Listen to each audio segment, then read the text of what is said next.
Y esta mañana el tema que vamos a ver es: ¿para quién vives? ¿Para quién vives? Y vamos a estar en el capítulo 1 y vamos a estar en los versos 19 al 26. Pero antes de leer, te quiero compartir algo. Un poquito de esta semana. Fue una semana ajetreada. Esta semana, si viste el letrero que está en el corcho, quizás sepas que hubo un seminario, los invitamos, un seminario sobre la familia, sobre una familia sana, una familia saludable en un mundo complejo. Y en ese día, bueno, más bien en esa semana, había sesiones por la mañana de 9 a 12 más o menos, y por la tarde de 7 a 9 y media aproximadamente.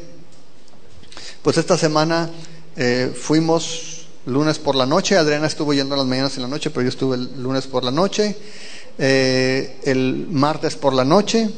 El miércoles por la mañana me tocó dar una sesión, y por la tarde fue miércoles y jueves. Fue miércoles, en la mañana tuve una sesión allá, el miércoles por la tarde tuvimos la reunión aquí, el jueves por la mañana tuve una sesión allá, y luego el viernes por la noche, y luego el sábado por la mañana, y luego el sábado por la tarde. Y en el Inter, pues, saben, trabajo de lunes a viernes. Y el sábado teníamos que regresar para llevar comida a las niñas. Adriana tenía la reunión en las mañanas. Fue un tiempo muy ocupado, muy ajetreado. Pero es un tiempo también de satisfacción, porque me encontré un salmo que no sé si lo hayas leído y que es muy importante lo que dice. Si vas, acompáñame por favor al Salmo 39. Precisamente estuve leyendo mucho los salmos porque es parte de lo que compartí miércoles y jueves. Pero este salmo particularmente me tocó.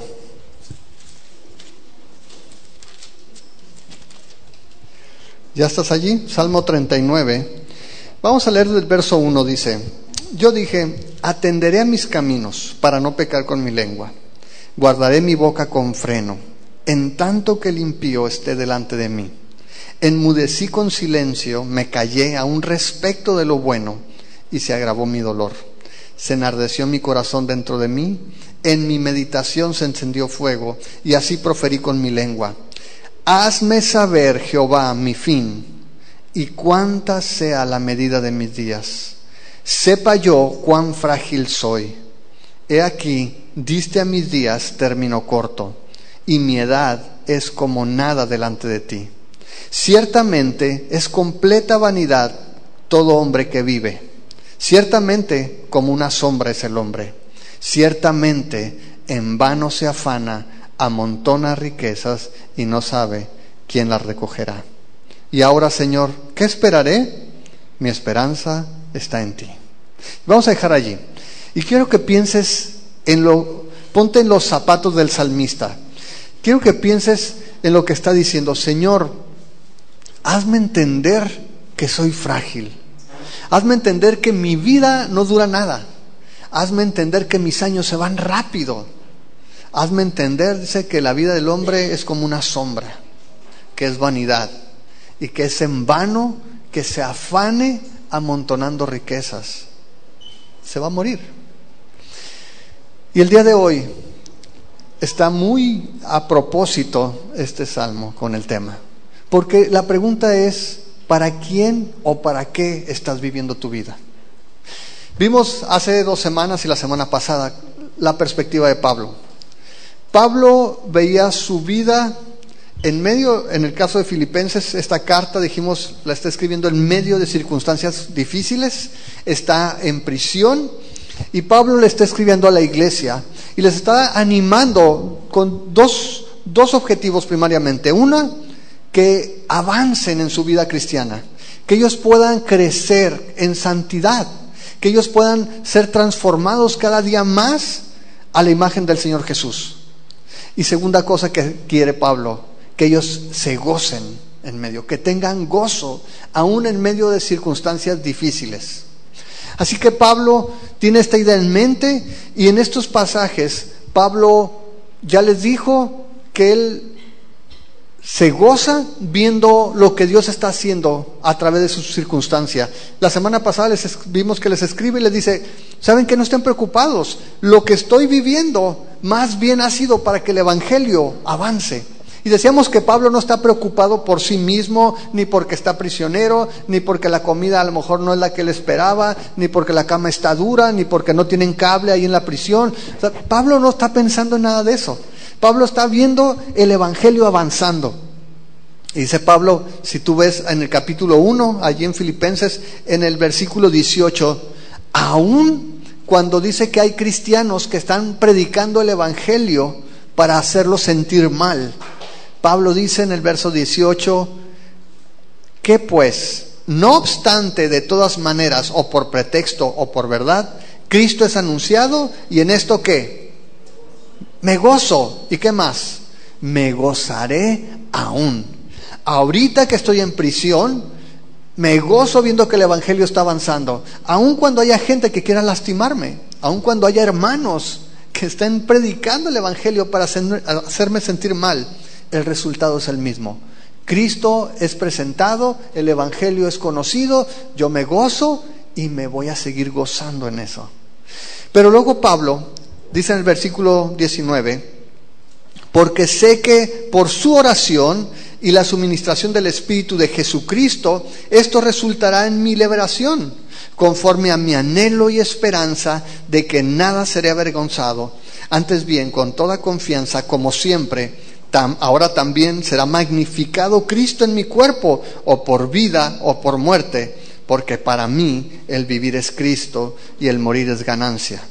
Mas si el vivir en la carne resulta para mí en beneficio de la obra, no sé entonces qué escoger, porque de ambas cosas estoy puesto en estrecho, teniendo deseo de partir y estar con Cristo, lo cual es muchísimo mejor, pero quedar en la carne es más necesario por causa de ustedes. Y confiado en esto, sé que quedaré, que aún permaneceré con todos ustedes para su provecho y gozo de la fe, para que abunde su gloria de mí en Cristo Jesús por mi presencia otra vez entre ustedes. Vamos a ver en este pasaje 4 cosas. Pablo está gozoso, Pablo tiene esperanza, Pablo nos va a enseñar la perspectiva de la vida, y lo que vamos a ver primero es la confianza que tiene Pablo. Vamos a ver su confianza en los versos 19 al 20. Después vamos a ver su convicción en el versículo 21. Vamos a ver su dilema en los versos 22 y 23. Y vamos a ver su expectativa en el versos 24 a 26. Su confianza, su convicción, su dilema y su expectativa. Ahora, Pablo comienza diciendo que él tiene una confianza allí. Dice en el versículo 19, porque sé que por su oración y la suministración del Espíritu de Jesucristo, esto resultará en mi liberación. Y pareciera ser que Pablo dice, ¿saben qué? Hermanos, ustedes están orando, el Espíritu Santo está conmigo, sé que voy a ser libre. Ahora, es bien interesante porque la palabra que usa para decir liberación es la palabra griega que se usa para salvación. Es el mismo término que vas a encontrar traducido como salvación. Pablo en realidad no está hablando de que va a ser puesto en libertad únicamente. Pablo tiene en mente lo que acaba de decir. Y Pablo dice, hay cristianos que están contentos porque estoy en la cárcel. Y mientras ellos predican, piensan que me están añadiendo más tristeza. Pero saben, en realidad eso me da gozo. Y no solamente eso, sé que por su intercesión, sé que por sus oraciones y porque el Espíritu Santo está conmigo y me está proveyendo la fortaleza, al final de estas cosas yo voy a ser vindicado. Yo voy a ser liberado, lo dice en términos de acusación. Hay una cosa curiosa, no sé si ustedes se han fijado. A veces tenemos ideas que no son bíblicas y que damos como ciertas. Por ejemplo, yo recuerdo que cuando empecé a trabajar yo decía, si hago las cosas bien, me va a ir Bien, ¿quién les dijo eso? Es una ley de la vida, ¿verdad? Es que si haces las cosas bien, te tiene que ir bien. Pablo diría, son los rudimentos del mundo. Son ideas, filosofías que no son bíblicas, pero dice, es que si tú haces bien, te va a ir bien. Y a veces pensamos por el contrario, no. Al que obra mal, le va mal, ¿verdad? Al que obra mal, le va mal. Pero la Biblia no dice eso. Pablo dice, quizá las personas en la iglesia me ven en la cárcel y dicen, se lo merece. Seguramente Pablo andaba en pecado. Seguramente Pablo está pagando por tan acá que se la daba y todo. Ahí está en la cárcel. No que muy santo, no que muy apóstol. Y quizás suceda el día de hoy, cuando a veces en la misma iglesia llegan a animarte como los amigos de Job. Estás enfermo, confiesa tu pecado, ¿no? Estás pobre, es que no has diezmado, ¿no? Ya diezma, no robes al Señor. Y ese es el consuelo que a veces dan los cristianos. Dicen, te está yendo mal porque andas mal. Y la vida de Pablo, cuando tú la ves, te das cuenta de que era un hombre que servía al Señor y que no le importaba pagar el precio. Y Pablo está en prisión y Pablo dice, ¿saben qué? Hay gente que se está alegrando de estas cosas, pero ¿sabes cuál es mi confianza? El Señor sabe, voy a ser vindicado, voy a ser liberado de toda culpa. De hecho, los comentaristas dicen que este texto específicamente, Pablo lo está tomando de Job, en el capítulo 13, verso 16. Job está respondiendo a sus malos amigos que están acusándolo también, y Job les dice, ¿sabes qué? Lo que ustedes están diciendo no tiene sentido. De hecho, yo puedo defender mi causa porque sé que al final voy a ser liberado también. Dice 13, el 16. Si lees desde el verso 13, dice, escúchenme y hablaré yo, y que me venga después lo que venga. ¿Por qué quitaré yo mi carne con mis dientes y tomaré mi vida en mi mano? He aquí, aunque él me matare, en él esperaré. No obstante, defenderé delante de él mis caminos, y él mismo será mi salvación. Esa palabra salvación aquí es la que pone liberación Pablo en Filipenses. Dice, porque no entrará en su presencia el impío. Y lo que Pablo decía, si me matan, no me voy a ir con vergüenza porque voy a estar con el Señor y seré vindicado. Si no me matan, seré vindicado y van a ver que no es verdad los juicios que hagan contra mí. Pablo tenía su confianza en que el Señor iba a vindicar su causa. No solamente eso, Pablo no estaba dependiendo solamente en su vida. Es interesante que Pablo, siendo el apóstol Pablo, no dice, oigan, no oren por mí, yo ya soy apóstol, ¿no? Yo ya puedo solo. No, Pablo está confiando y agradeciendo la oración de la iglesia por él. Ahora, ¿cuánto tiempo oras tú por los cristianos? ¿Cuánto tiempo intercedes tú por otros creyentes? Porque el Señor los levante cuando están pasando situaciones difíciles.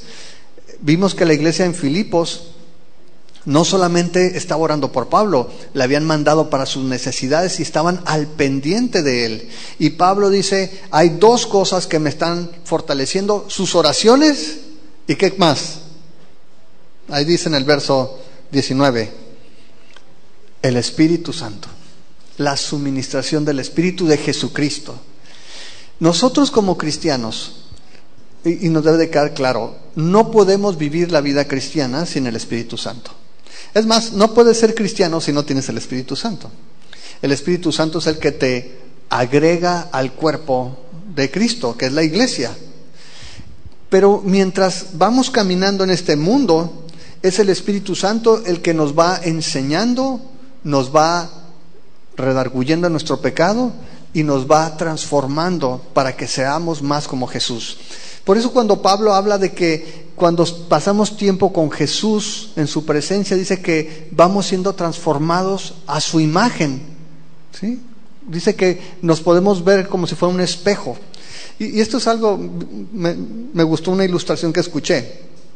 ¿Tienes a alguien que tú respetes, a una persona que te gusta estar con ella?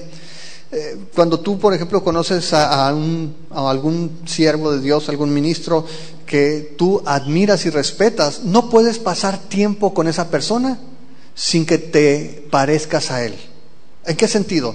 Vamos a decir que esta persona es bien gozosa, es una persona bien amable, muy humilde, y tú andas con él y te empiezas a dar cuenta de que tú eres bien carnalote.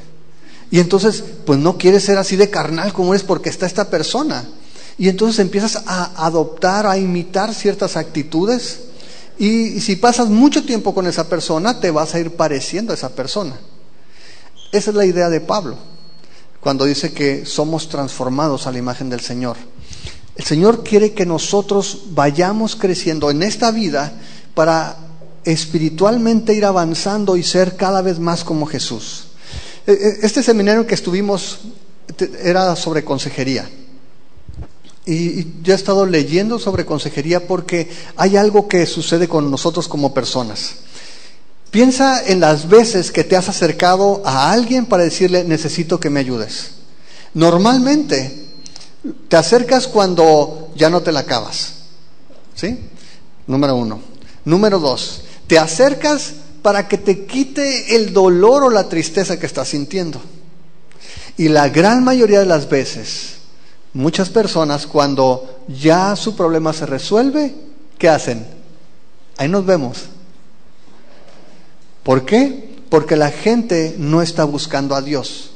En esos momentos muchas veces buscamos un milagro, una solución, una respuesta al problema que estamos padeciendo. ¿Sabes cuál debe ser nuestro enfoque como cristianos? Independientemente del problema que tenga, la consejería o el consejo que demos tiene que llevar a la gente a acercarse a Jesús. Porque cuando la persona se acerca más a Jesús, entonces es inevitable que si tú tienes una relación con Dios buena, tengas una relación mala con las personas. ¿Se acuerdan? Hemos hablado de la relación vertical con el Señor y nuestra relación horizontal con las personas. Y la mayoría de los problemas en consejería son con personas, pero no comienzan con las personas, comienzan en mi relación con Dios. No puedo decir que amo a Dios, pero aborrezco a mi esposa. Amo a Dios, pero maltrato a mis hijos. Es incongruente. Nuestro enfoque debe ser crecer. Y Pablo le está diciendo a la iglesia, tienen que avanzar. Vean en mi ejemplo. Estoy en aflicción, estoy prisionero, pero me gozo porque sé que Dios está trabajando, el evangelio se está predicando, está siendo conocido Jesús. Y en eso me gozo porque aun cuando yo esté en prisión, aun cuando hablen mal de mí, sé que al final el Señor va a ser vindicado. Y mientras estoy aquí, sus oraciones y el Espíritu Santo me mantienen en esa confianza. Dice el verso 20, conforme a mi anhelo y esperanza de que nada seré avergonzado. Antes bien, con toda confianza, como siempre, ahora también será magnificado Cristo en mi cuerpo, o por vida o por muerte. Su convicción entonces, o su confianza, no solamente es que va a ser vindicado, sino que su vida, su cuerpo, va a hacer la función de una lupa. Dice, en medio de estas cosas, sé que nada voy a ser avergonzado. Ahora, no significa que no se iba a ruborizar de repente Pablo.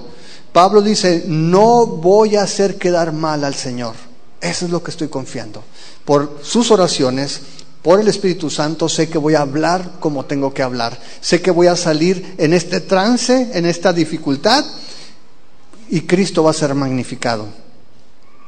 Cuando tú estás en un problema, cuando tú estás en una situación difícil y alguien te ve, ¿cómo te comportas? Te ve la gente y dice, solamente Cristo puede estar haciendo algo como esto. O te ve y te dice, ¿no que eres cristiano? ¿Cuál es la respuesta de las personas? Pablo se veía como un instrumento para que Cristo fuera magnificado. Ahora, hay dos perspectivas, ¿no? Conoces un microscopio. El microscopio, los lentes que tiene es para que cosas pequeñitas se vean grandes. Pero Pablo no está pensando en un microscopio. Pablo está pensando en un telescopio. El telescopio te permite que algo muy grande puedas ver por lo menos parte de la grandeza de eso.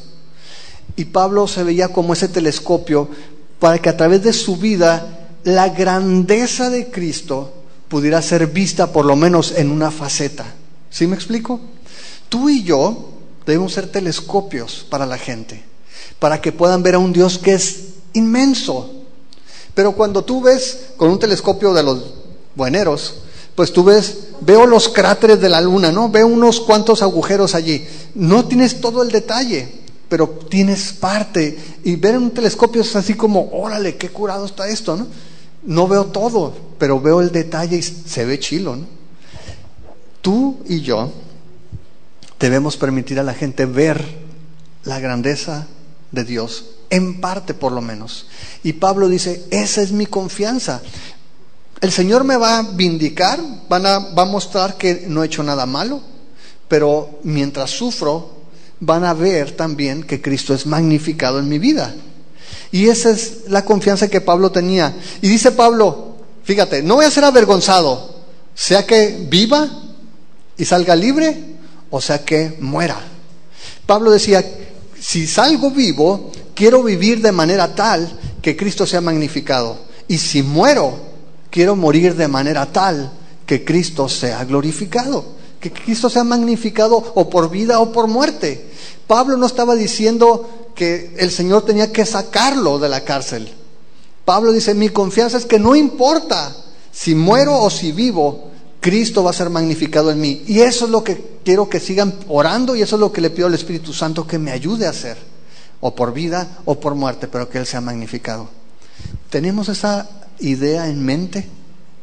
Es decir, mientras estamos viviendo aquí, vemos ese objetivo en nuestra vida, de que Cristo sea magnificado, de que nosotros podamos ser ese lente para que otros puedan ver la gloria, el amor de Jesús.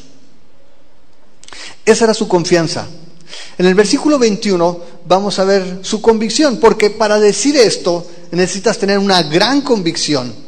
Para decir que vivo o muerto quieres que Cristo sea magnificado, necesitas tener una gran convicción. Y la convicción está en el versículo 21. Pablo dice, porque para mí el vivir es Cristo y el morir es ganancia. Ahora, vamos a separar esta frase. Porque para que tú puedas decir que la muerte es ganancia, necesitas decir primero que tu vida es Cristo. Si tu vida no es Cristo, el morir, créeme que no va a ser ganancia. Créeme que no va a ser ganancia. Para mí el vivir es Cristo. Si tú piensas en estas dos partes, el vivir es Cristo y el morir es ganancia, en realidad para Pablo daba igual, en un sentido. Si estoy viviendo, vivo para Cristo, vivo para conocer a Cristo. Y si muero, gano porque voy a conocer a Cristo. ¿Sí me explico? No importa cuál desviación tome, voy a terminar en el mismo lugar. Pablo veía su vida como basada en su relación con Jesús. De hecho, Cristo es lo que le daba sentido a la vida de Pablo. Es la razón por la cual vivía. Yo te pregunto a ti, ¿qué es aquello para lo cual vives? Aquello que te hace sentir vivo. El fútbol, cuando juego en fútbol me siento vivo. ¿Qué es aquello que tú te emocionas y que dices, quisiera pasarme la vida haciendo esto? Piensa en esto y completa la frase. Para mí el vivir es... No. Digo, eso dice la Biblia, pero tú, ¿cómo rellenarías el espacio en blanco? Para mí el vivir es... ¿Trabajo? Para mí vivir es... ¿Lupe? Para mí vivir es... ¿Chupe? Para mí vivir, ¿qué es? ¿Qué es aquello que me hace sentir vivo? ¿Cuál es tu razón para vivir? Para Pablo era el Señor Jesús. Es la razón por la cual vivía y para la cual vivía. Este era el resumen de la vida de Pablo desde el día que se encontró con Jesús en el camino a Damasco. Si tú te acuerdas, y si no, léelo en tu casa, el libro de Hechos, en el capítulo 9, Pablo era alguien que perseguía a la iglesia. Pablo no nació cristiano, no fue a instituto bíblico, Pablo no tuvo papás cristianos. Pablo era un judío celoso de la iglesia, perseguidor de los cristianos, y Pablo iba a sacarlos del chongo donde estuvieran. Pablo pedía cartas de permiso para ir y traer a los cristianos y agarrarlos. Y un día, mientras va por el camino, tiene una experiencia personal con Jesús. El Señor se aparece, queda ciego, oye una voz y le dice: Pablo, ¿por qué me persigues? Y el Señor, a partir de ese día, le dijo: eres instrumento y te voy a llevar con reyes y vas a hablar a naciones. Y le dijo que iba a sufrir por causa de Cristo. Y desde ese día, Pablo en adelante, su vida, el resumen de su vida fue: para mí el vivir es Cristo. Si tú vas allí mismo en Filipenses, luego lo vamos a ver a detalle, pero si te vas al capítulo 3, quiero que veas cómo Jesús se convirtió en la meta de Pablo. Y dice el versículo 7: pero cuántas cosas eran para mí ganancia, las he estimado como pérdida por amor de Cristo. Y ciertamente aún estimo todas las cosas como pérdida por la excelencia del conocimiento de Cristo Jesús, mi Señor, por amor del cual lo he perdido todo y lo tengo por basura, para ganar a Cristo y ser hallado en Él, no teniendo mi propia justicia que es por la ley, sino la que es por la fe de Cristo, la justicia que es de Dios por la fe, a fin de conocerle y el poder de su resurrección y la participación de sus padecimientos, llegando a ser semejante a Él en su muerte, si en alguna manera llegara a la resurrección de entre los muertos. No que lo haya alcanzado ya, ni que ya sea perfecto, sino que prosigo por ver si logro asir, agarrar, tomar aquello para lo cual fui también tomado por Cristo Jesús. Es decir, Pablo se veía a sí mismo como atrapado por Cristo. Y dijo: ¿sabes qué? Desde el día que el Señor me agarró, me tomó, mi vida consiste en conocer a Cristo. Y al otro día conocer más a Cristo. Y al otro día conocer más a Cristo. Y al otro día conocer más a Cristo. Y cuando me muera, conocer plenamente a Cristo, al que amo. Y por amor a Él, todo lo demás lo considero basura. Para Pablo no había nada que tuviera el valor de conocer a Jesús. Y Pablo por eso podía decir: para mí vivir es Cristo. No hay otra razón para vivir. Ahora, nosotros podemos ver y decir: qué extremo. Pero lo que está diciendo Pablo es que mientras tú tienes una familia, veas a Cristo en tu relación familiar para que tú te comportes como Cristo mientras eres padre, mientras eres esposo, mientras eres un trabajador en la fábrica o en la oficina o un estudiante en la escuela. Pablo dice: lo que hago, lo hago con esta perspectiva. La vida gira alrededor de mi Señor Jesucristo, el que me tomó, y todos los días avanzo para tomarlo a Él, para conocerlo más a Él. Eso es lo que Pablo anhelaba. Pablo era un hombre que tenía ciudadanía de dos mundos. Pablo era ciudadano del cielo, caminando en esta tierra, y la ciudadanía celestial determinaba su vida en este mundo. Como ciudadano de este mundo, Pablo sabía que anhelaba estar en el cielo, a donde pertenecía. ¿Para quién vives tú? ¿Para qué o para quién vives tú? Porque, sabes, somos llamados a lo mismo. Así como a Pablo lo tomó el Señor, a ti y a mí nos tomó el Señor un día. No es que tú escogiste al Señor. El Señor te invitó y tú decidiste. Si estás aquí y has puesto tu fe en Él, es porque dijiste que sí a la invitación que Él te hizo. No es que tú amaste al Señor, lo amaste porque Él te amó primero. El Señor te amó primero. ¿Para quién vives? ¿Para quién o para qué vives? Esa es la primera parte. Ahora decíamos que la segunda parte en realidad lo lleva donde mismo. Pablo decía: para mí el vivir es Cristo y el morir es ganancia. Ahora, en nuestra sociedad, la mayoría de la gente no ve la muerte como una ganancia, ¿estamos de acuerdo? Mucha gente dice, oye, se murió fulanito, ay, qué lástima, oye, tan joven. No, tenía toda la vida por delante. No, pues no, la tuvo a lo mejor porque ya no la tienen, ¿no? Cuando alguien muere, normalmente no lo vemos como una ganancia. Cuando fallece, el médico dice, no, los médicos no pudimos hacer nada, ¿no? Lo perdimos. No se ve en nuestra sociedad, en nuestra cultura, la muerte como una ganancia. ¿Cuántos de ustedes quisieran morirse ahorita? Levanten la mano. Ni los cristianos, ni para los cristianos es ganancia. ¿Se fijan? Dice, Señor, para mí el vivir es Cristo y morir es ganancia, pero ya que termine esto, ¿no? Espérame, ya que me case, ya que disfrute un poquito, ¿no? Estamos muy apegados a este mundo y estamos quizá no tan apegados a Jesús.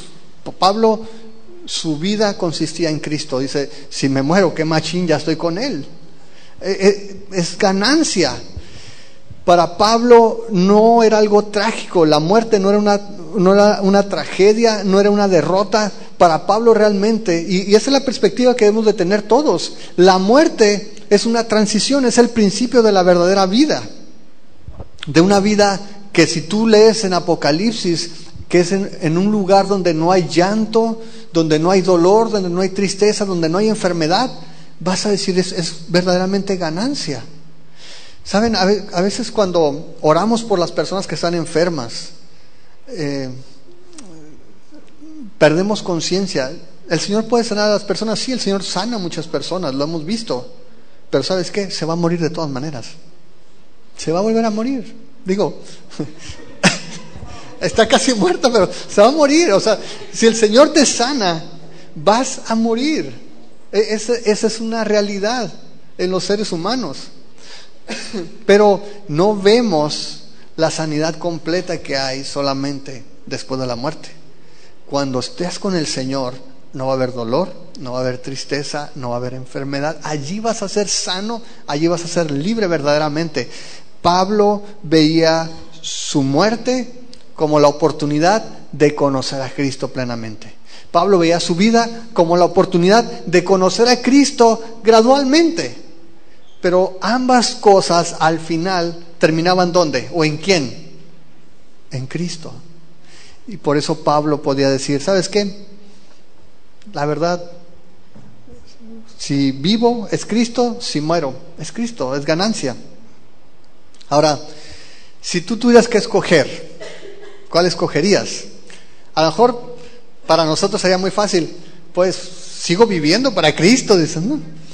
Y parecería quizá no tan difícil de escoger.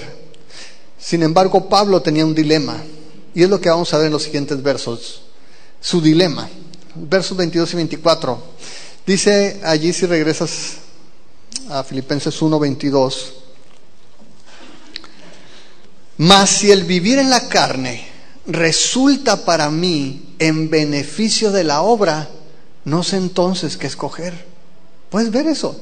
Si Pablo no está pensando en él, Pablo no está pensando en ya irse al cielo. Pablo está enfrentando un dilema y dice, la verdad es que no sé qué escoger. Me voy con Cristo, estaría suave, pero si me quedo trabajando aquí, puede ser útil. Y entonces comienza a pesar las opciones que tiene.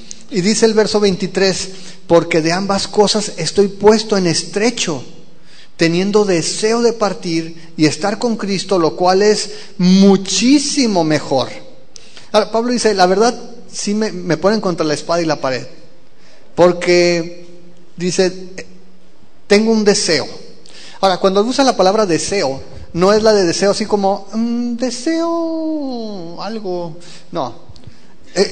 La palabra en otros pasajes tiene un contexto, una connotación negativa. Es como lascivia, algo que anhelas apasionadamente. Y Pablo lo que dice, deseo estar con el Señor, deseo estar ya con Él. era algo que apasionaba a Pablo.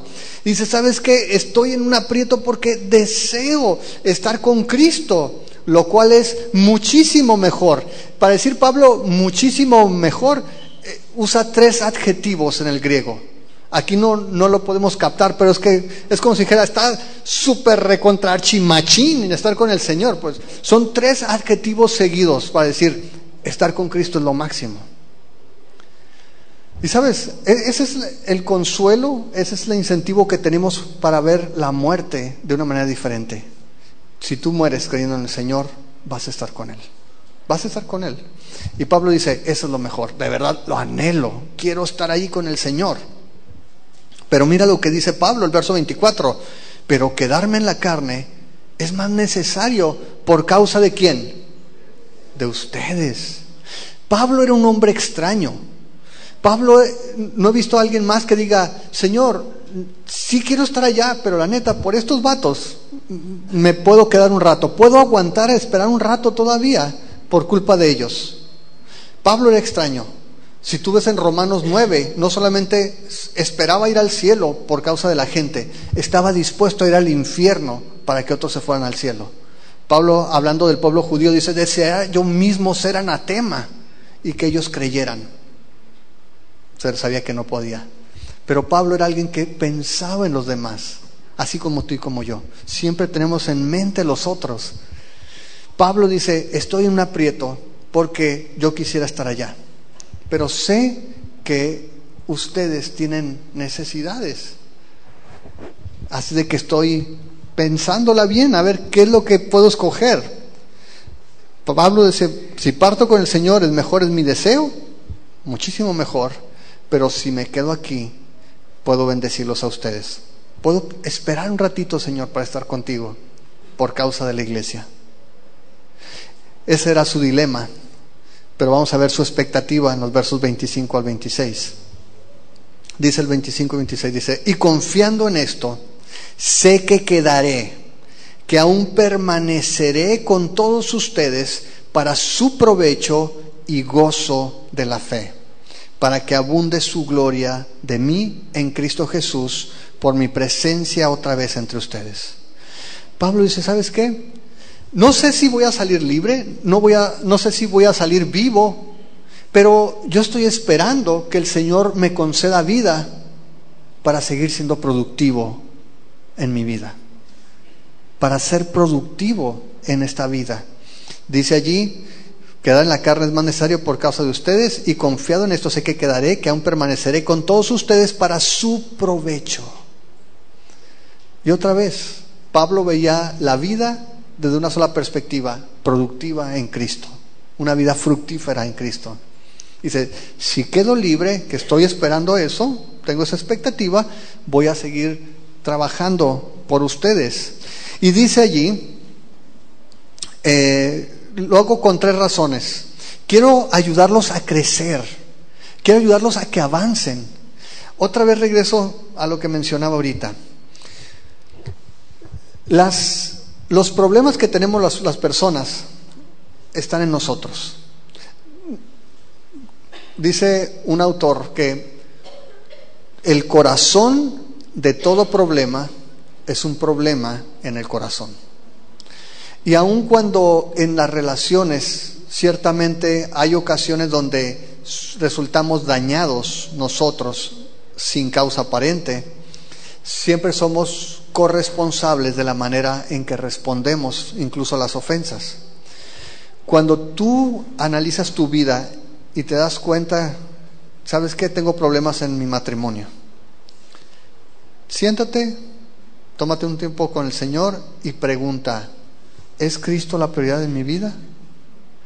¿Estoy creciendo en mi relación con Dios? Es decir, ¿me estoy acercando cada día más a Dios? Así como Pablo decía que él seguía hacia adelante con la meta de conocer más a Cristo cada día.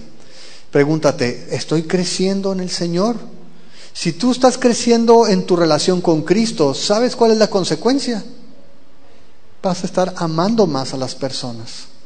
Si tú estás creciendo en tu devoción a Él, ¿sabes qué va a estar pasando? Te vas a parecer más a Él. De tal manera que si queremos evitar conflictos matrimoniales, conflictos con los hijos, conflictos con otras personas, necesitamos crecer en nuestra relación con Él. Ahora, por el contrario, si cuando te sientas y ves, estoy batallando con mi esposo, con la esposa, los hijos son desobedientes, ¿cómo está tu relación con el Señor? ¿Estás avanzando o estás retrocediendo?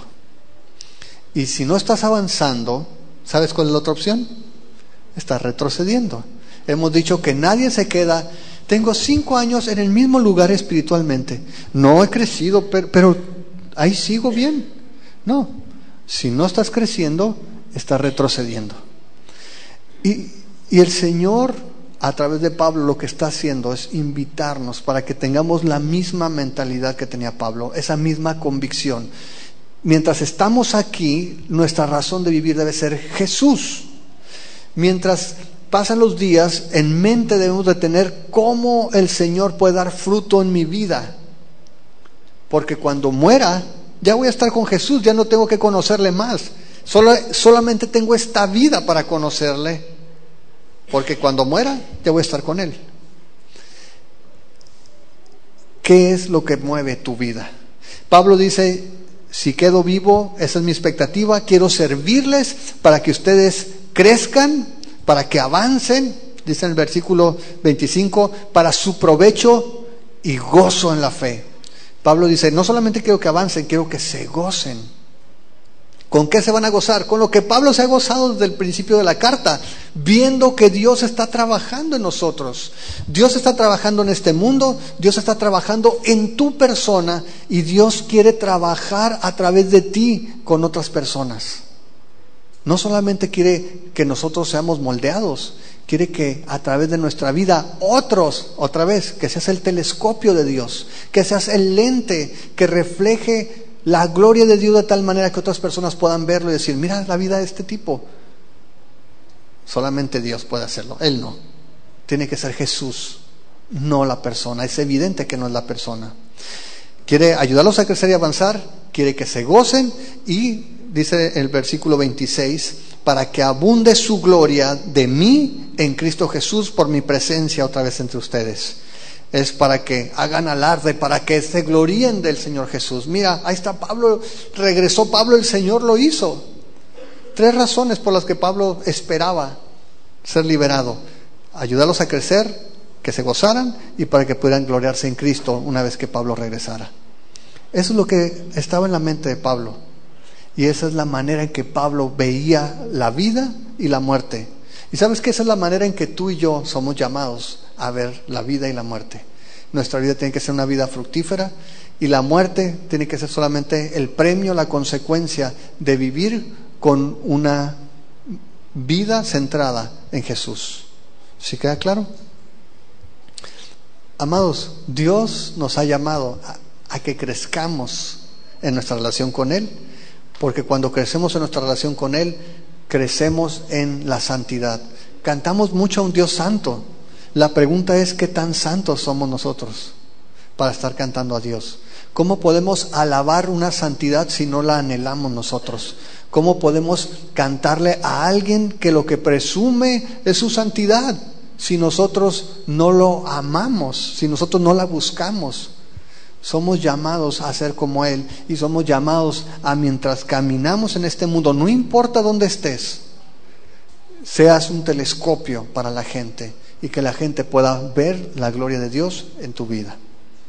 Oramos. Te invito a que ores ahí en tu lugar. Si quieres cerrar tus ojos, si quieres inclinar tu rostro como te sientas cómodo, pero la pregunta es la misma. ¿Quién es el centro en tu vida? ¿O qué es el centro en tu vida? ¿Cuál es la razón que te mueve? ¿Quién o qué es aquello que te hace sentir vivo? Padre, venimos a ti en esta tarde, Señor, porque quizá nuestra vida se ha desenfocado. A lo mejor nunca ha estado enfocada en ti. A lo mejor te hemos visto solamente como un accesorio como un recurso al que podemos ir cuando queremos resolver un problema o alguna situación, pero quizá nunca ha sido el centro de nuestra vida. Tu palabra nos dice, Señor, que solamente tú eres digno. Y la vida eterna consiste, según palabras de Jesús, en que te conozcamos a ti, al único Dios verdadero, y al Hijo al que tú enviaste.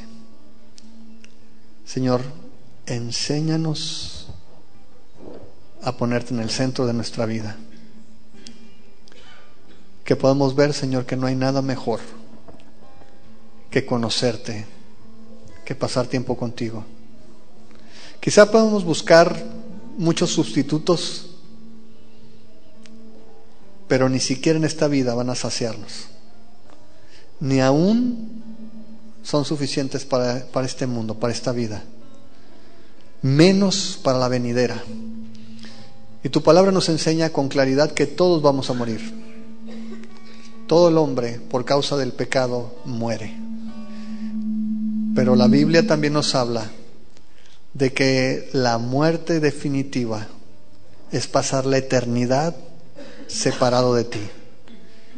Y eso solamente ocurre cuando no hemos puesto nuestra confianza en tu Hijo Jesús.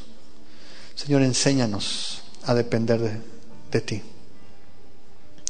Haznos esos telescopios que puedan mostrar a otros tu grandeza, aún en los tiempos difíciles. Señor, la mayoría de nosotros, y lo digo por mí, no somos personas que busquen o que estén dispuestas a padecer, pero es una realidad de este mundo. Enséñanos a ver esas oportunidades para que tú seas glorificado, para que tú seas magnificado, o por vida o por muerte. Que podamos vivir de tal modo que tú seas magnificado en nosotros, en todo lo que hacemos, en todo lo que decimos, y que podamos morir de tal manera que tú seas magnificado en nuestra muerte.